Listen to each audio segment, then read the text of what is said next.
प्रयागराज की संगम नगरी में महाकुंभ का हिस्सा बनने के लिए अब साधु संतों का आना शुरू हो चुका है। इसी कड़ी में आपने कई तरह के साधु संत देखे होंगे, तो अब आप इनसे मिलिए। ये हैं ई रिक्शा बाबा। जी हाँ, इन्हें आमतौर पर लोग ई रिक्शा वाले बाबा के नाम से ही जानते हैं और इनका असली नाम है महंत ओम। ये रिक्शा ही इनका बेडरूम है और किचन भी, और अपनी इन्हीं सुविधाओं को लेकर ई रिक्शा बाबा आ गए हैं प्रयागराज। ये जो आप इनका वाहन देख रहे हैं, ये केवल परिवहन का साधन नहीं है, बल्कि उनके पूरे आश्रम की तरह है। बाबा से बात करते हुए पता चला कि उन्हें दिल्ली से यहाँ आने में करीब 12 से 13 दिन लग गए।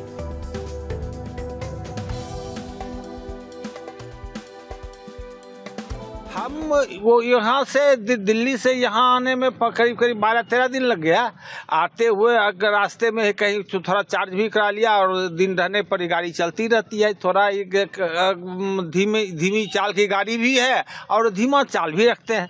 अपना चलते हुए आते हैं, आराम से जहीं हुआ खाना खाया, फिर आगे बढ़े, फिर आए, फिर पढ़े।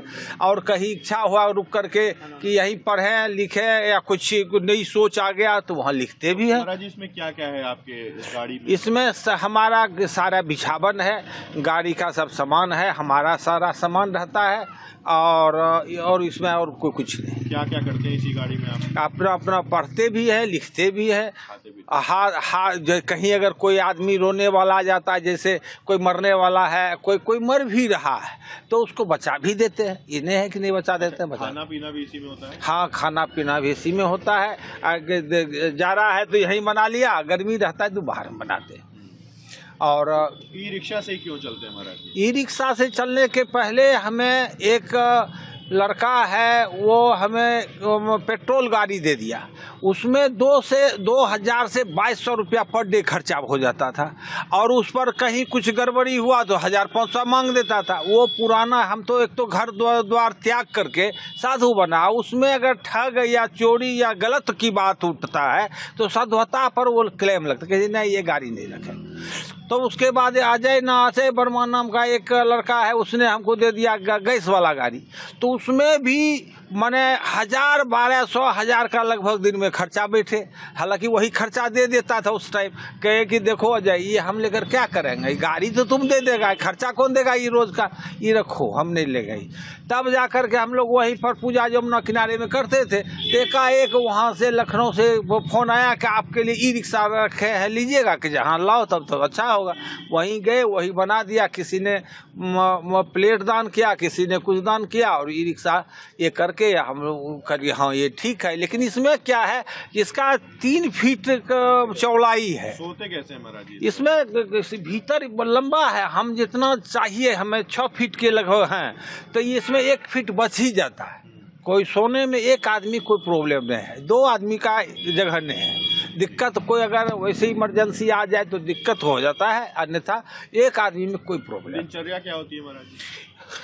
हमारी दिनचर्या इसी पर खाना भी बनाया, पूजा भी किया, ध्यान किया, जहाँ रहते हैं वहाँ पर किया। जैसे यहाँ है तो गंगा में जाकर स्नान के जब हुआ गए, निकल के स्नान कर करके भगवान का ध्यान किया। यहाँ इस पर आकर के अपना रहे, पूजा किए, ध्यान कीजिए, यही ना होगा। हवन इस पर नहीं होता है, क्योंकि हवन के लिए आग जलना होता है, उससे लकड़ी की आवश्यकता है। इसे इसको तब तक हम पोस्टपोन रखते हैं जब तक गाड़ी में रहते हैं। अच्छा महाराज जी, आकर्षण का केंद्र है ये गाड़ी, कई चीजें लगी हैं इसमें, क्या क्या लगा है? इसमें सौर ऊर्जा लगा हुआ है, वो बाजार लगी हुई है, और भीतर में अथी पंखा लगी हुई है, मच्छरदानी लगी रहती है। जो जैसा जब परिस्थिति है ऐसा काम। भजन से कोई संदेश भी देते हैं महाराज? भजन से संदेश ये देते हैं कि देखो, वह जनता को राम राज्य है क्या, मानव में दुख का कारण क्या है और कैसे मिट सकता है, इसी को मोटा मोटी दिखाते हैं और उसको ये एहसास कराते हैं। ये जाति तो कहीं जाति का आता है, जाति तो पुकारू नाम है। जैसे मान लीजिए कोई पुलिस है, उसको हम कह दें कि दूसरा नाम से पुकारें तो नहीं सुनेगा, वकील है तो हम कहें वकील साहब तो सुन लेगा। हम उसको पुलिस दी आइए तो नहीं सुनेगा। पुलिस को कहेंगे वकील साहब सुनिए तो नहीं सुनेगा। चाय वाले को कहेंगे चाय वाला तो सुन लेगा। पान वाले को तो पुकारू नाम है। वो तो हर जाति जो है वो कर्म का पुकारू नाम है। जाति तो मानव है, सबकी समस्या एक है, समस्या चाह एक है, सब चीज समस्या एक है। इसलिए ये और इसको जो बढ़ावा देता है तो बढ़ावा देना माने क्या, ठगने की प्रवृत्ति से बढ़ावा देता है। हाँ, ज्योतिष भी देखा है। जब मैंने पहले कुरान को पढ़ा, मैंने कुरान पढ़ा तो उसमें मैंने समझा मैं सनातन में जन्म लिया। यह बहुत बड़ा खुशी मैंने अनुभव किया कि सनातन क्या चीज है, कितनी बड़ी आज़ादी है। और वो उसी में जाकर ज्योतिष का विरोध था, किसको छोड़ो, जो अल्लाह करेगा वो होगा, उसको मत देखो। तो तब हमने ज्योतिष को देखा, अध्ययन करने लगा, ज्योतिष किया, उसको स्टोन पत्थर का भी अध्ययन किया, उसको प्रयोग किया, देखा नहीं काम तो सब करता है, ज्योतिष में कोई गलत चीज हो ही नहीं सकता। जो का बात कहा है 100% से, हमको जानकारी कम हो तो हम उसको कुछ और बता दें, अगर सही जानकारी जिसको जितना दूर है उतना तक 100% से